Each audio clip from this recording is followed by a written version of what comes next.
Leçon numéro 6, le scandale du mal. Si Dieu existe, qu'il est tout-puissant et qu'il est amour, pourquoi le mal, pourquoi le scandale de la mort et de la souffrance? Pourquoi les guerres, pourquoi les meurtres, pourquoi les catastrophes naturelles?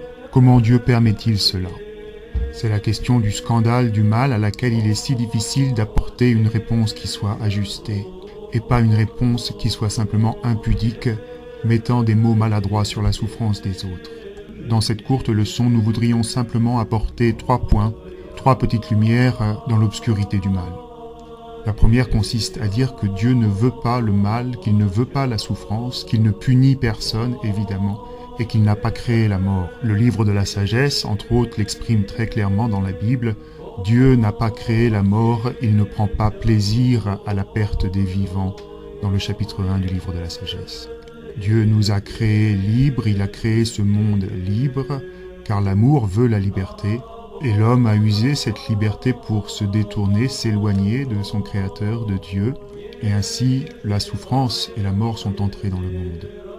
Un deuxième point important est de savoir que quelle que soit la souffrance à travers laquelle nous passons, la souffrance et la mort n'auront pas le dernier mot.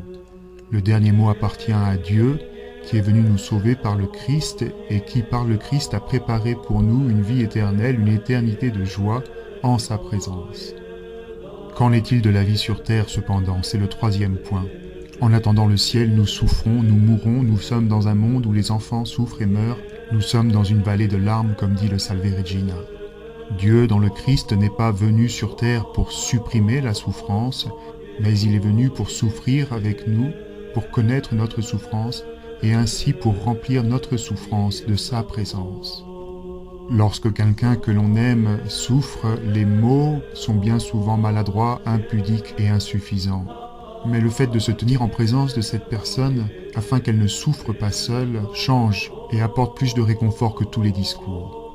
Le Christ a parcouru les chemins de cette terre 33 ans, il a connu la souffrance par la croix, par sa passion, il a connu la mort, et la croix est finalement l'ultime parole que nous puissions mettre sur notre souffrance. Dieu n'a pas voulu nous laisser souffrir seuls, il est venu partager cette souffrance et finalement la vaincre par sa résurrection. Lorsque nous souffrons, nous savons par la foi que Dieu souffre avec nous, ses enfants. Bien sûr, cela ne supprime pas notre souffrance, mais cela en atténue la solitude et l'isolement, et peut, si l'on rentre dans ce mystère, nous apporter la paix.